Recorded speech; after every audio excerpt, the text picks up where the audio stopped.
I think we'll go ahead and get started. It's close to the 6 o'clock hour. This time we would ask that you stand for the Pledge of Allegiance. I pledge allegiance to the flag of the United States of America and to the republic for which it stands, one nation, under God, indivisible, with liberty and justice for all.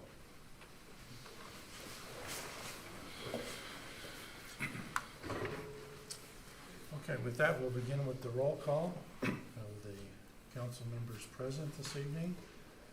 Trevor Dursky. Present. Samantha Peterson. Present.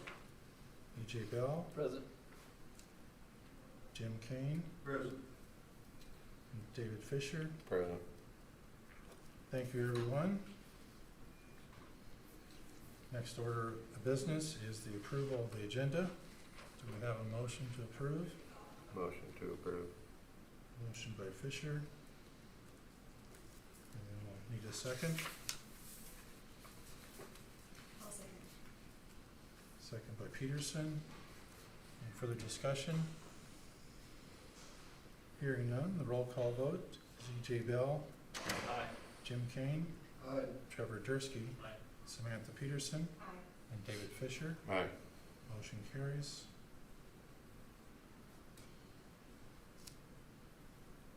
This time, we have a citizen's opportunity to address the city council on items that are not on the agenda. In conformance with the Iowa Open Meetings Law, no action or deliberation can occur on those items.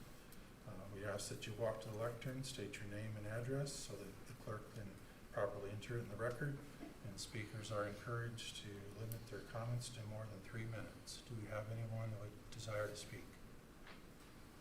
Go ahead. Okay. Okay. No comments this evening? And then moving on to item number 4, unfinished business. We have a motion to approve Resolution 233. That's an ordinance amending the Code of Ordinances of the City of Atkins, Iowa, and amending the Chapter 23 City Administrator City Council. This will be the second reading of that ordinance.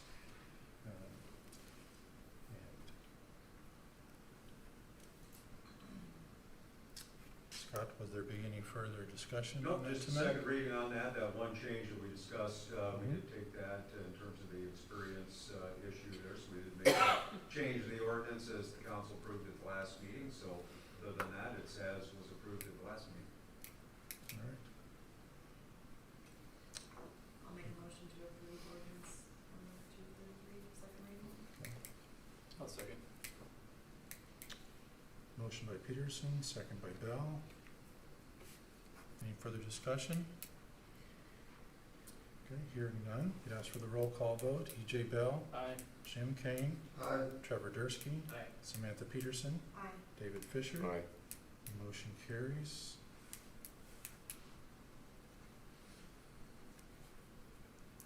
We also have a motion to approve ordinance 234. That's an ordinance amending the Code of Ordinances of the City of Atkins, Iowa by amending Chapter 15, Mayor, and Chapter 17, Council. And if we'd ask a motion by City Council to approve this second reading. Motion approved. 234. Motion by Dursky. Do we have a second? Second. Second by Fisher. Any further discussion on the motion? Okay, hearing none. Roll call. E.J. Bell. Aye. Jim Kane. Aye. Trevor Dursky. Aye. Samantha Peterson. Aye. David Fisher. Aye. Motion carries.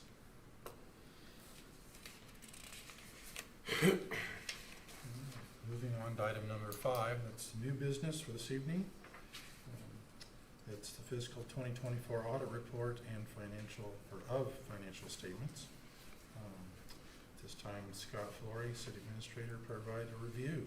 Yes, thank you, Mayor. As the Mayor indicated, this is the 2024 fiscal year audit report, so in compliance with Section 11.6 of the Code of Iowa, we've completed the annual audit report with the City of Atkins. So of course, fiscal year 24, we're talking about the fiscal year that starts on July 1st of 2023 and ends on June 30th of 2024. And under that code section, the code requires that either the state auditor's office or a certified public accounting firm make an audit of the city's financial statements. So, as you know, we've used the state auditor's office for the last several years for our annual audit.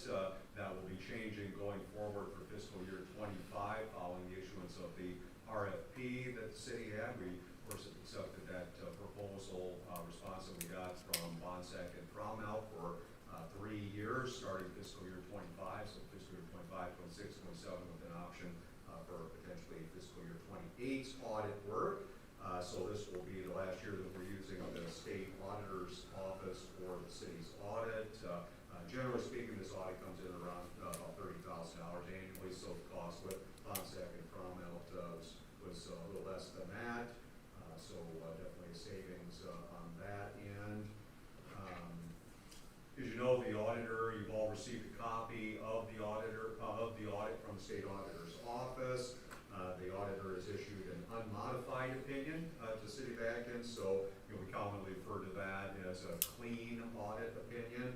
And again, what they're doing is when they're reviewing our financial statements, they're able to issue one of 4 different opinions. Unmodified, of course, is again the clean opinion. That's the best opinion you can receive, so that's what the city of Atkins has received for its financial statements. Again, essentially what that's saying is that our financial statements accurately and fairly reflect our present financial condition. So then there's modified opinion, adverse opinion, or disclaimer of opinion.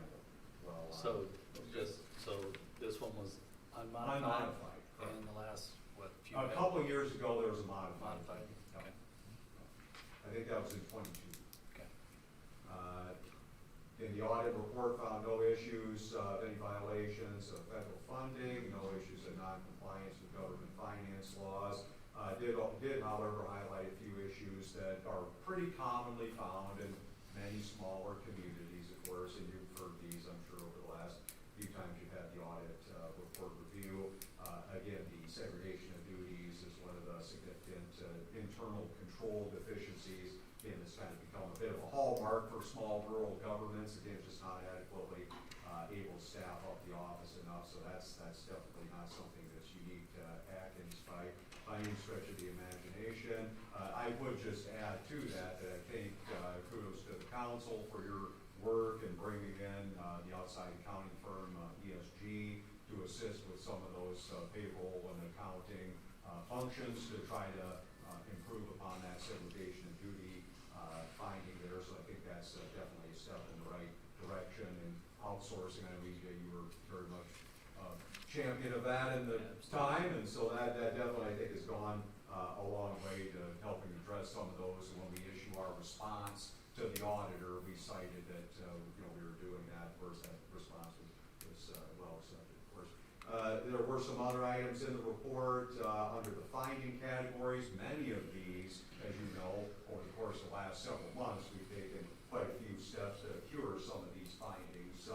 In particular, as part of your bond issue from the 2025 February bond issuance, there was sufficient funding in there to reimburse the city's water fund. We were running that in the red, so there was enough in there to reimburse the water fund for prior capital project expenditures. So that has now been brought out of the red into the black. So again, they pay you anytime you have a negative fund balance. So that is appropriately been addressed. Unfortunately, we didn't do it until fiscal year 25, so they still have to reference it in the fiscal year 24 audit, but that has been cured along with a number of these other items as well.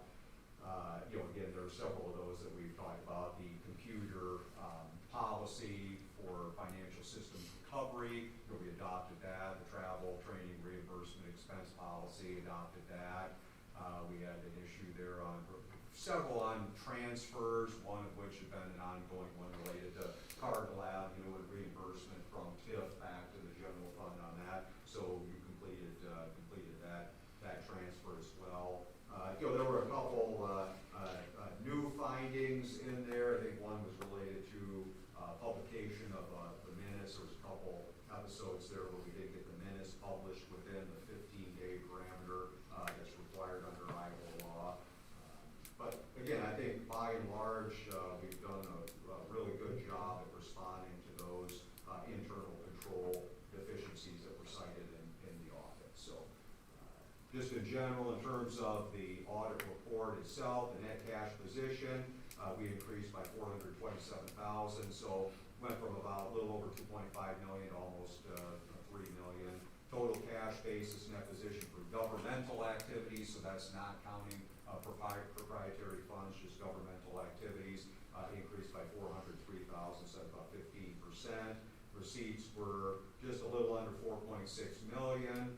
Disbursements for the year ending June 30th, 2024 were about 4.2 million. So those are some of the financial highlights, following up on the audit finding highlights, I guess. So as you know, the state requires that a copy of this audit be filed with the state auditor's office, so that's been completed on file. We also have a copy here at the office for public inspection if anybody wants to see it. We've got a link on our website now that links people to the state auditor's website, so it's pretty easy to get to read. So by and large, again, it was I think a good experience going through the audit with the state auditor's office. You know, I didn't have any real concerns, issues, I guess, as we kind of worked through it. I was pretty satisfied with how things turned out. I think, again, we're just going to keep working, get better and better and better, and you know, next year keep making improvements towards the audit findings and conclusions. So yeah, I think we're in good shape there. So. I don't know, Mary, do you want to add anything on that? I would just thank everybody for their time and effort on the staff, especially, and to perform these audits. They do. Some people say that's like a tornado hit the room. You get pull a lot of things out and having to put them all back and everything. And of course, the meetings with the audit. So That's why organization is very key. Organization is very, very, very, very important in an office. So we will define stuff. So we'll continue with making adjustments, but it's looking good. So thank you, everyone. I might just mention, Mary, maybe think some there. So you're ironically just finishing this, and of course, you know, we've talked about this in previous meetings. Under state law, the audit is supposed to be done by March 31st, but we had to file for an extension. Of course, you know, one of the, I think, the challenges of using the state auditor's office is they're overloaded and understaffed, and so you know, normally this would be done by March 31st. So you're going to be hearing about the fiscal year 25 audit soon.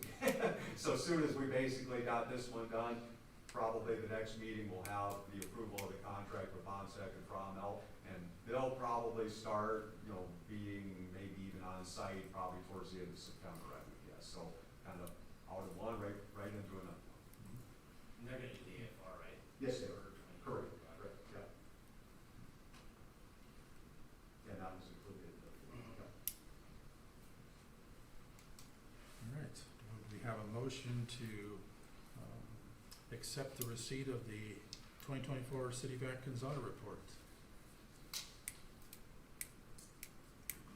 Motion Just to receive. to receive, yeah, motion to receive audit report. Okay. And I Motion. think we're showing improvement. Oh, yeah. I mean, but I just, I don't know how we could, the Facebook post I think was good, but yeah, I just always be thinking of ways we can continue to communicate this trajectory, because we're really moving in the right direction in a lot of Yeah. ways, certainly from a financial management standpoint. No, Okay, we have a motion. Do we have a second to approve? I'll second. Second by Peterson. For the discussion. The only thing I want to make sure that we also recognize Teresa, because she was a huge part in getting us completely turned around. If everybody remembers the remarks that Teresa made in here about our financial position and the way the books looked when she first came in, she's really helped us out tremendously, so hats off to her as well. I'll pass that on to her.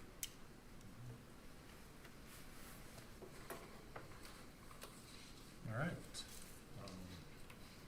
Roll call vote then. With a motion to approve, E.J. Bell, Aye. Jim Kane, Aye. Trevor Dursky, Aye. Samantha Peterson, Aye. David Fisher. Aye. Motion carries.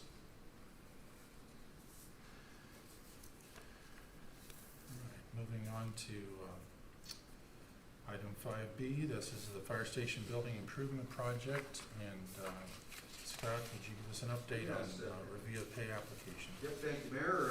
Just run through this pay application here quickly with council, just in the way of review again. Course contracts with Garland Construction, Belle Plaine, Iowa, as a merit case pay application number 7. The original contract amount was $3,376,000. The net change by change orders, just slightly under $6,000 there. Contract sum to date, so when you add those two together, were $3,381,965.48. The total work completed plus stored materials to date, $1,587,457.30. Then, of course, we withhold the 5% retainage on the work completed as well as the stored materials. So you can see those amounts there total for this pay has been about $79,372.86. So that's after the retainage is taken out, $1,508,084.44. So less the previous payments for applications, $1,200,227.44. So that leaves this pay application, the amount due for pay application number 7, $307,857. So the balance of work yet to finish the project, we're just a little under $1.9 million. So again, this one is in the amount of $307,857.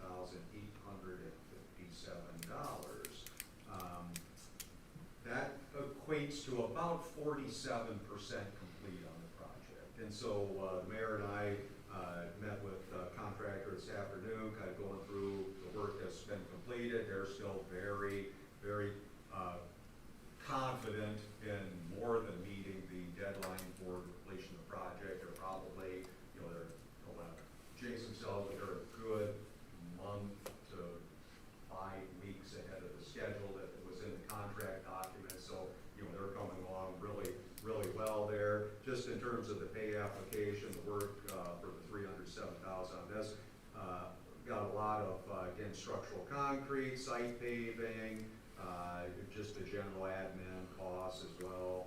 Got some stored materials there on aluminum frames. In terms of, let's see, the metal wall panels, we had $55,000 for that. The erector cost $17,800. HVAC, there's quite a bit of cost in there on that one as well. And then temporary power, electrical materials, so more there related to that. Then more electrical sheet. So yeah, that's pretty much what the $307,000 consists of. In terms of the work that's going on right now as we speak, they're working on, they indicated to the mayor and I that they're going to do the mezzanine pour tomorrow. Then they're going to start working on scratch in the MEP for the floor. Hopefully have the floor section poured. It sounds like maybe 2 to 3 pours starting on the north end, working south, but they're hoping to start on that next week, so after the holiday. The gym board, of course, you can see is pretty well all the way around. They got the stick-on membrane. It's for the weatherproofing. Yeah, middle of next week, they hope to have the floor to where it's a point where they can, kind of walk on it, work on it there. So that's about where they're at. So, if anybody has any questions?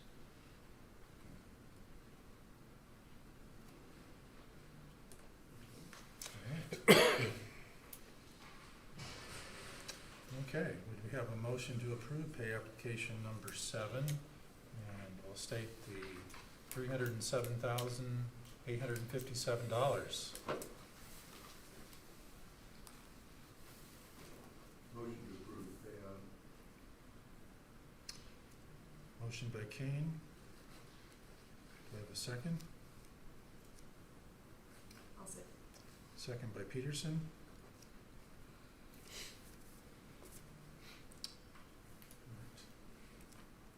Any further discussion? Hearing none, the roll call vote is E.J. Bell, Aye. Jim Kane, Aye. Trevor Dursky, Aye. Samantha Peterson, Aye. and David Fisher. Aye. Motion carries. All right, moving on then to item number 6 for tonight's agenda, city administrator reports. Scott, would you? Yeah, I just want to give you an update. If you recall, in the budget, we had some maintenance items scheduled in there for the pavilion, so I've taken a couple contractors through there and got one quote proposal, hoping to get it one more, but I'll probably be bringing that back to you at the next meeting. To recall, some of the stuff in there, like the men and women's restroom doors, have been sort of half kicked in, so they're in pretty rough shape and you can't block them or anything. So then the kitchen sink is pretty well rotted out in there as well, so we're gonna replace that kitchen sink countertop area. The front door, the double doors, the hinge has been sprung. I think the wind is kind of, or somebody's kind of beat on it, so it's off hinge, so it doesn't close without a lot of effort to kind of lift it up, shut it, close. So we're looking at repairs on that, and then maybe put like a chain in there to kind of protect it so it can't be, forcibly shoved all the way open. Then the door on the south, there's some work that needs to be done to the threshold there. It's pretty much wide open to the outdoors there. So that's about the scope of the improvements on that. Then the update on the employee handbook personnel manual, gone through that, completed a review on that the attorneys had drafted. I think you had that done a couple of years ago. So I've kind of gone through with my edits and refinements. I hoped it might be on the docket for this meeting. I sent it back to the lawyer that worked on it for us because she has it all in her computer. So she's going to update it. I hope to have that back for the next meeting, can review that and either approve it at that meeting or maybe a subsequent meeting. But it'd be nice to get that one off of the to-do list too. I think the one we're currently working off of, Mayor mentioned, I think he drafted that in like 1997.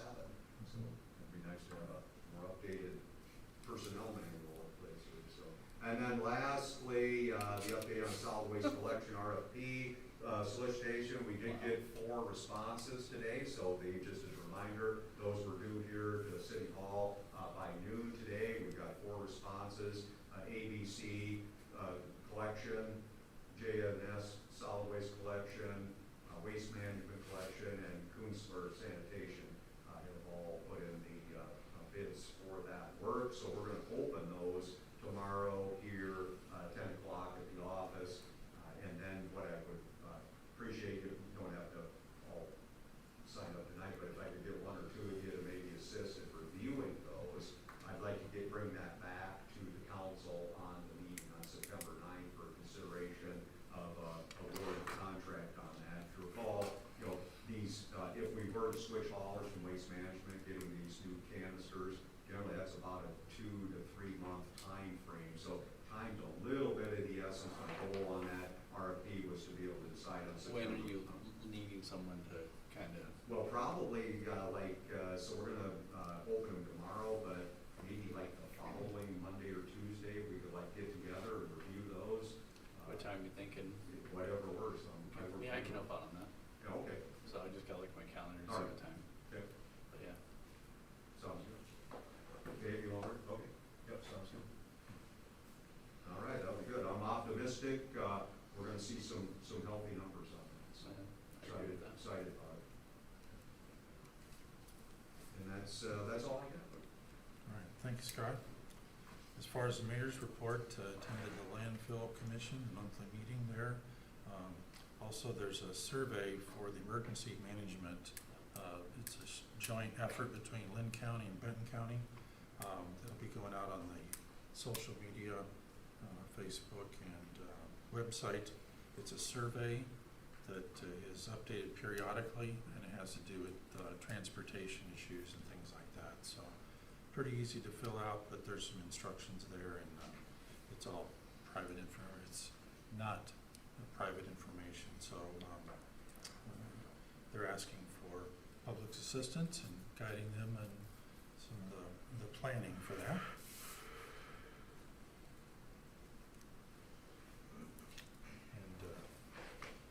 And with that, we'll move on to the consent agenda.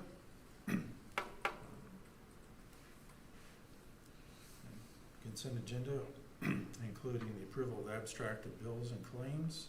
I would point out that we received an updated listing for this evening, and his vote will be on that updated list. Thank you, Shelley.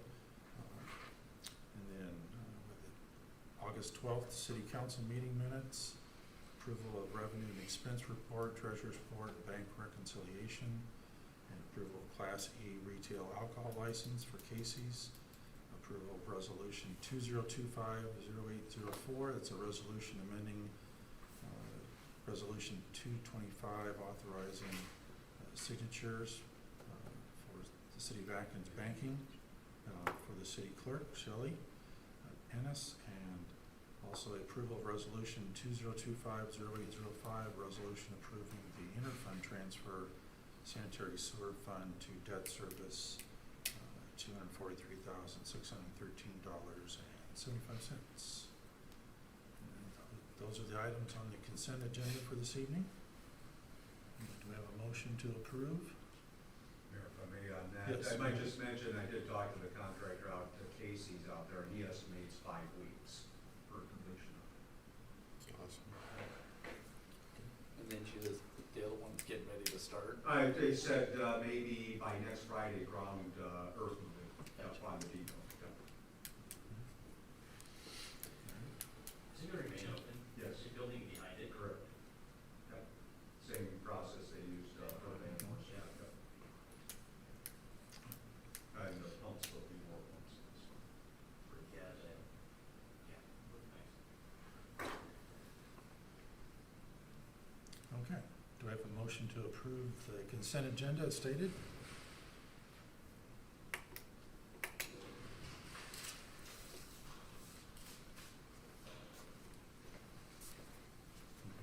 Motion for the consent agenda. I did have a question, just on, I did catch it until just a minute ago, but the True North Safety Meeting, what's that related to, or is that something we should know more about? Workplace safety, so we signed an agreement with this consulting company, so they come out and conduct workplace safety for us. So every month they have training on different things like fall protection, personal protective equipment. Is that part of the safety audit? Yes, yes.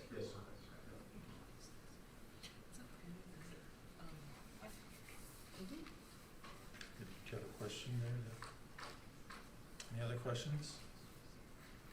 Yeah, I can show you that.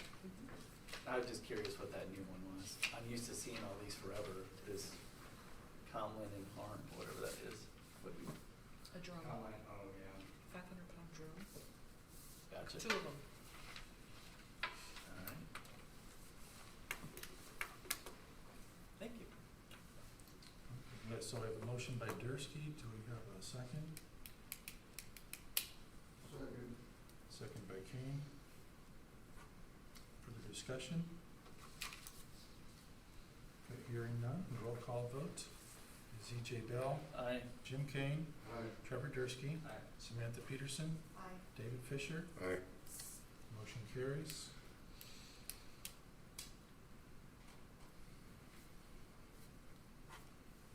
With that, moving on to other business. City Council? Anything? I was just gonna mention also, Mayor, sorry to interrupt again, but just give you an update, we got the new microphone stuff going here, so we've got some good positive comments here this evening. Got 10 people watching on one channel and 17 on the other, so nice turnout. So, I just had something to say. Out of curiosity, I know, the paper's been turned in or whatever that you can turn in for people rerunning or for council or mayor and stuff like that. Mhm. I was just curious, Bruce, do you plan on rerunning for mayor? I haven't decided, I'm just curious, where's, like, No, you know, no decisions, and we do have to observe the aspect from, by state law that we don't use the public services or facilities for campaigning, so that's how I look at it, is if I make an announcement, it'd be on a private road, so. I guess I haven't seen that.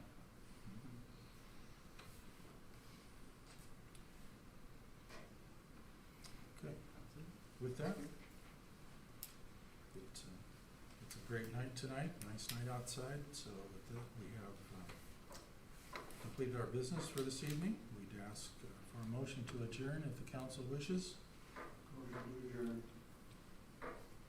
Second. Second by PJ.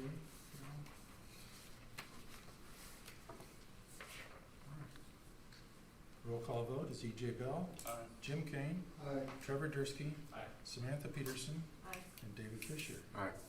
Motion carries. Thank you, everyone. Have a good evening and enjoy the